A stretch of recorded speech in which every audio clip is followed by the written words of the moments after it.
नमस्कार बच्चों, आप लोगों के लिए मेरे द्वारा संचालित नवबोध प्रकाशक द्वारा प्रकाशित लेखाशास्त्र अकाउंटेंसी के बैक साइड के क्वेश्चंस, क्रियात्मक प्रश्नों के हल या प्रैक्टिकल्स प्रॉब्लम की सीरीज चल रही है। इसी क्रम में आज हम देखेंगे क्लास 11th की बुक्स के चैप्टर नंबर 3 है, जो ट्रांजैक्शंस का अकाउंटिंग है, व्यावसायिक सौदों का लेखांकन, जिसका प्रश्न क्रमांक 13 नंबर है, 13 है, जिसको हम आज हल करेंगे। बच्चों, अगर आप नए हो या इस चैनल को पहली बार देख रहे हो तो तत्काल आप इस चैनल को सब्सक्राइब कर दीजिए, आइकॉन बेल को पुश कर दीजिए, जिससे कि आने वाले प्रत्येक प्रश्नों का हल आपको मिल सके। और पूर्व में जो प्रश्न है आप प्ले लिस्ट में जा करके अशोक पोटभरे के देख सकते हैं। तो चलिए बच्चों, देखते हैं प्रश्न में क्या कहा है और ये प्रश्न किस प्रकार से सॉल्व किया जाएगा। तो प्रश्न में आपको कह रहा है, यहाँ पे हमारा आपका उदित ने व्यवसाय की शुरुआत इस प्रकार की है।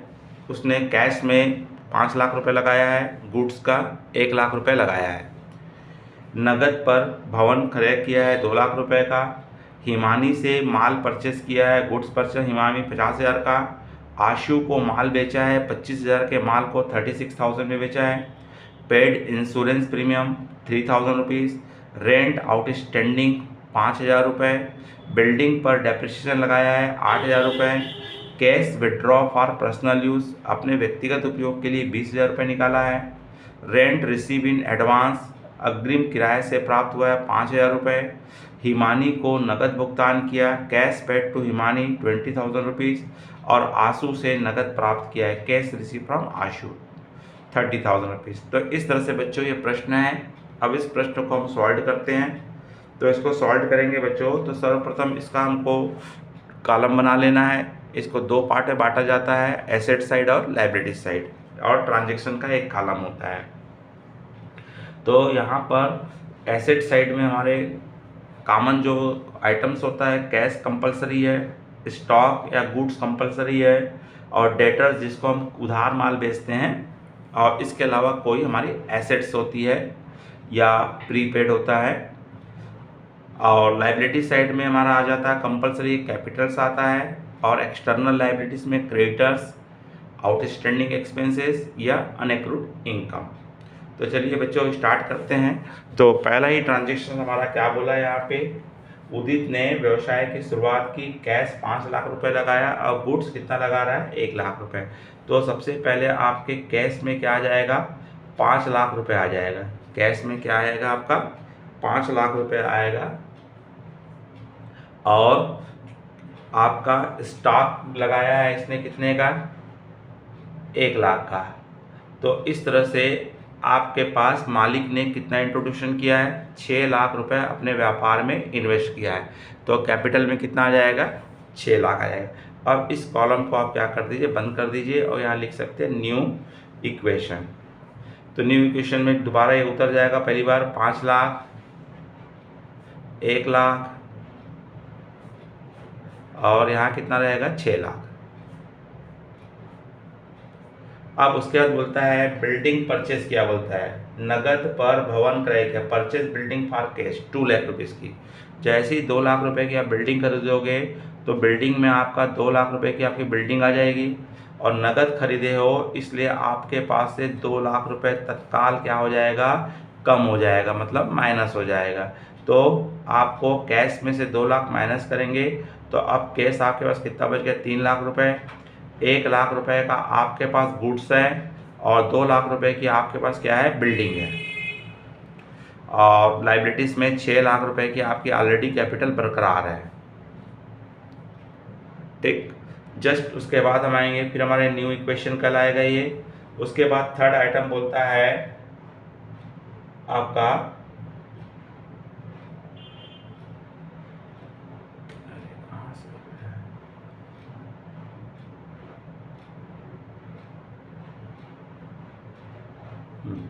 थर्ड आइटम आपका बोल रहा है यहाँ पे आपका हिमानी से माल खरीदा, purchase goods from Himani. Himani से माल खरीदा मतलब नाम दिया, मतलब ट्रांजेक्शन क्या हो गया, उधार हो गया। तो ट्रांजेक्शन उधार है, इसलिए माल तो आएगा। तो कितने रुपए का माल आया? 50,000 रुपये का माल आपके पास आया है। तो 50,000 रुपये से आपका स्टॉक क्या हो गया? बढ़ गया। और आपने उधारी खरीदे हो, तो उधारी खरीदे हो मतलब किस में आ जाएगा? क्रेडिटर्स में आ जाएगा। तो क्रेडिटर्स में क्या आ जाएगा? 50,000 रुपये के लेनदार, एक्सटर्नल लायबिलिटीज आपकी बढ़ जाएगी। तो इस तरह से आपका 3 लाख रुपए आपका ऑलरेडी कैश रहेगा। स्टॉक में आपका माल गुड्स 1 लाख का था, जिसमें 50,000 रुपये का माल और ख़रीद लिए, तो 1,50,000 रुपये हो गया। 2 लाख की बिल्डिंग आपके पास ऑलरेडी अवेलेबल है। 6 लाख रुपए मालिक का कंट्रीब्यूशन है, इन्वेस्टमेंट है, और 50,000 रुपये आपकी क्या है? क्रेडिटर्स है, जो एक्सटर्नल लायबिलिटीज है। अब उसके बाद बोल रहा है, चौथा आइटम बोलता है आशु को माल बेचा है, 25,000 रुपये के माल को 36,000 में बेचा है। तो यहाँ पे आपके पास 25,000 रुपये का माल कम हो जाएगा, स्टॉक। और चूंकि आपने नाम दिया है, मतलब उधार बेचे हैं आशु को, आशु जिसको उधार बेचते हो क्या कहलाता है? डेप्टर्स कहलाता है। तो डेप्टर्स के कॉलम में कितना आ जाएगा? 36,000 आएगा। और इन दोनों का डिफरेंस, 36,000 में आपने माल बेचे हो, जबकि वो माल कितने का था? 25,000 का था। तो आपका डिफरेंस अमाउंट कितना है? 11,000 है। तो 11,000 रुपये का क्या हो गया? आपको प्रॉफिट हो गया, मार्जिन हो गया, जो किसको मिलेगा? मालिक को मिलेगा। तो इसका 3 इफेक्ट पड़ेगा। पहला इफेक्ट, 25,000 रुपये जितने कॉस्ट का माल है वो स्टॉक में से कम हो जाएगा। और नगद खरीदे होते, नगद बेचे होते तो कैश में ऐड होता, लेकिन हमने उधार खरीदे हैं, उधार बेचे हैं, इसलिए डेटर्स में आएगा। बिल्डिंग 2 लाख रुपए बरकरार रहेगी। और यहाँ पे कैपिटल में 6 लाख में से आपका 11 और जुड़ जाएगा, 6,11,000 हो जाएगा। और एक्सटर्नल लायबिलिटीज अरबकार बनी हुई हैं। और आप दोनों साइड का टोटल करेंगे भी, तो दोनों साइड का टोटल हमेशा क्या आते जाएगा बच्चों? बराबर आएगा। तो 3 लाख रुपए कैश है, स्टॉक का 1,25,000 है, डेटर्स 36,000 है, बिल्डिंग 2 लाख की है। इन सब का टोटल कर लीजिए। और लायबिलिटी साइड का टोटल है, कैपिटल का कितना है आपका? 6,11,000 है, और क्रेडिटर्स कितना है? 50,000 है। अब आ जाइए, अगला हमको बोलता है आइटम नंबर 5, बीमा किस्त का भुगतान किया, इंश्योरेंस प्रीमियम दिया है। जैसे ही आप प्रीमियम पेड करोगे तो 3,000 रुपये की प्रीमियम है, तो 3,000 रुपये आपके पास से कैश इन हैंड कम हो जाएगा। और एक इंश्योरेंस या खर्चे सब क्या होते हैं? हमारे लॉस होते हैं। खर्चे हमारे लॉस है, इसलिए इसको हम कहाँ से? मालिक के में से माइनस कर देंगे 3,000 रुपये। तो ये दोनों जगह होगा, कैश में भी माइनस होगा, और उसके साथ ये कहाँ होगा? आपका कैपिटल में भी माइनस होगा। तो इस तरह से कैश में से 3,000 घटाओगे तो आपको मिलेगा 2,97,000, 2,97,000। 1,25,000 का स्टॉक बरकरार रहेगा, 36,000 रुपये डेटर्स रहेगा, 2 लाख रुपए की बिल्डिंग रहेगी, और आपका 6,11,000 है। इस 6,11,000 में से 3,000 क्या हो जाएगा? माइनस हो जाएगा। तो आपका आ जाएगा 3 लाख, आप माइनस करेंगे तो 6,08,000 आएगा। कितना आ जाएगा? 6,08,000। और 50,000 रुपये का एक्सटर्नल लायबिलिटीज बना हुआ है। उसके बाद हमको कहता है, अच्छा आइटम नंबर 6 कहता है कि रेंट आउटस्टैंडिंग, मतलब हमने सर्विस ले लिए हैं सामने वाले से, लेकिन उसका किराया पेड नहीं किए हैं, अर्थात ये हमारे लिए क्या है? लायबिलिटीज़ है।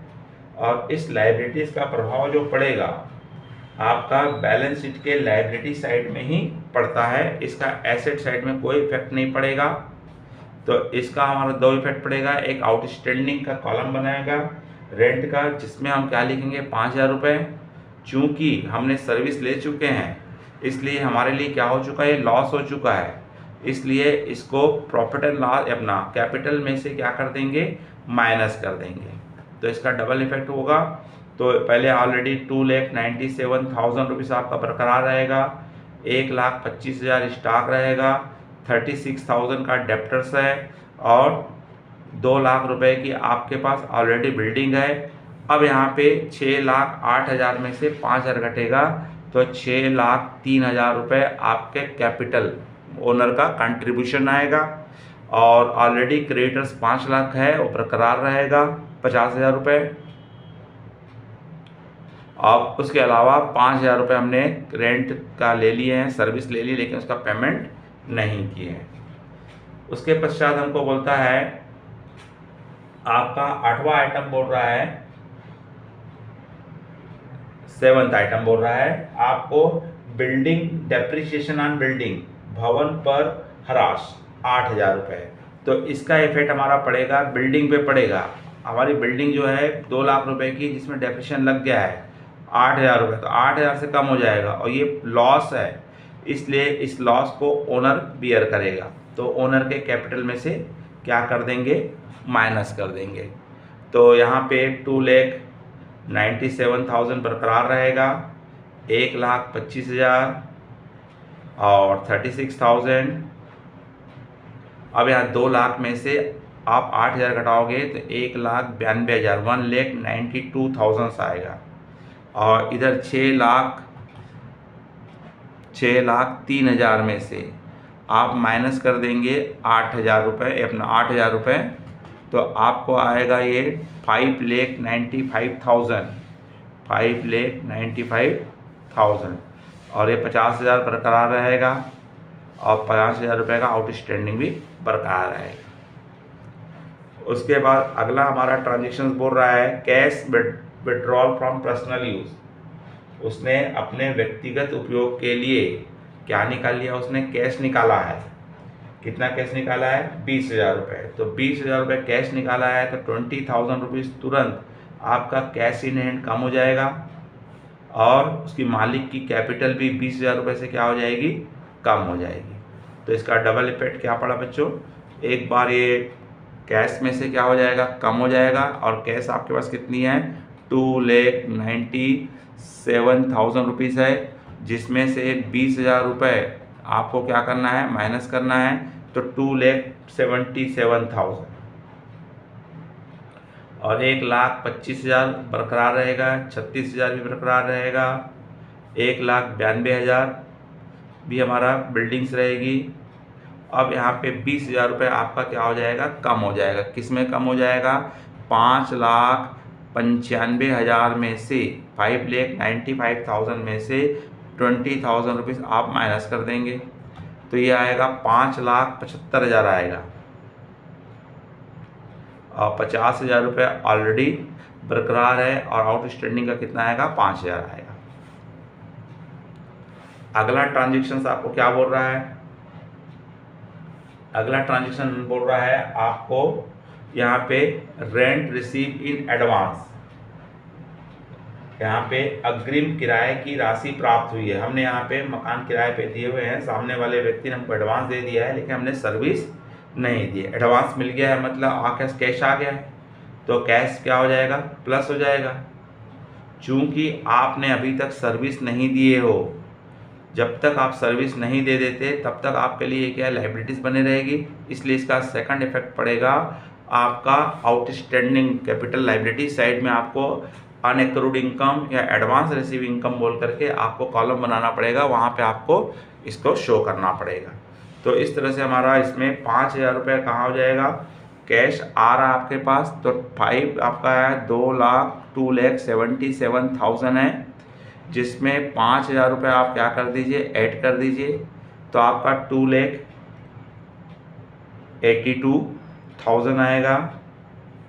1,25,000 बरकरार रहेगा, 36,000 बरकरार रहेगा, 1,00,000 पहला इसका हमारा, और इसका सेकंड इफेक्ट हमारा कहाँ पड़ेगा, लाइबिलिटी साइड में पड़ा है, तो ये भी सेम रहेगा। 5,75,000 रहेगा, 50,000 रहेगा, 5,000 रहेगा, और ये भी 5,000 एडवांस का रहेगा। अगला हमारा ट्रांजेक्शन्स है नंबर 10, बता रहा है हिमानी को नगद भुगतान किए। हमने हिमानी से माल खरीदे थे, ऊपर में 2 नंबर आइटम में 50,000 का, तो उसी को हम क्या कर रहे हैं, पेमेंट करेंगे। पेमेंट कर रहे हैं कितना, 20,000 रुपये। जैसे ही 20,000 रुपये पेमेंट करोगे तुम्हारे पास कैश इन हैंड 20,000 रुपये क्या हो जाएगा, कम हो जाएगा। और दूसरा इफेक्ट क्या पड़ेगा, जो हमारा क्रेडिटर्स था 50,000 रुपये, इस 50,000 रुपये में से भी 20,000 रुपये क्या कर देंगे, माइनस कर देंगे, क्योंकि हमारा क्रेडिटर्स क्या हो जाएगा, कम हो जाएगा। तो इस तरह से आपका 2,82,000 था, उसमें से 20,000 आप माइनस कर दीजिए। तो 20,000 माइनस करेंगे तो 2,62,000 सा आएगा। 1,25,000 का स्टॉक बरकरार है, 36,000 का आपका डेप्टर्स है, 1,92,000 रुपये की आपके पास बिल्डिंग है और 5,75,000 रुपये का कैपिटल है।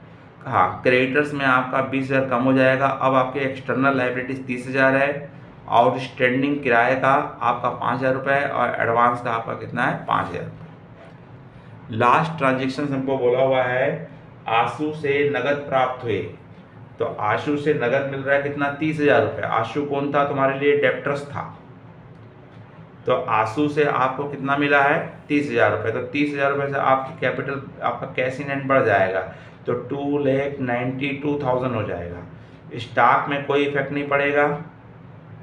हाँ, डेटर्स में से 30,000 रुपये आपको क्या हो गया, मिल गया है, तो डेटर्स 30,000 रुपये से कम हो गया है। तो आपके पास अब कितना फ्यूचर में मिलेगा, 6,000 रुपये। और 1,92,000 रुपये का ऑलरेडी आपके पास बिल्डिंग बरकरार है। और कैपिटल से यहाँ पे आपकी कितनी है, 5,75,000 रुपये।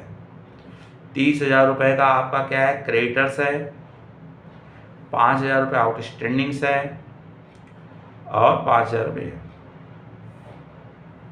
तो इस तरह से लास्ट में हमारा क्या आएगा, इक्वेशन आएगा। आप दोनों को जोड़ के देखोगे तो दोनों साइड का टोटल क्या आना चाहिए बच्चों, बराबर आना चाहिए। तो इस साइड का हम दोनों साइड का टोटल करते हैं तो हमको 6,15,000 मिलेगा। कितना मिलेगा, 6,15,000 रुपये एसेट्स और 6,15,000 रुपये हमारी क्या आ रही है, लाइबिलिटी साइड का आ रहा है 6,15,000 रुपये। तो ये दोनों साइड का टोटल आपका क्या होगा, इक्वल होगा। तो ये बच्चों अच्छा क्वेश्चन था, इसमें लगभग सभी प्रकार के आइटम को इन्वॉल्व किया गया है। अगर ये प्रश्न आपसे बन जाता है तो मान के चलिए आपके प्रत्येक प्रश्न आपसे क्या हो जाएंगे, सॉल्व हो जाएंगे। चलिए नमस्कार, जय हिंद, जय भारत।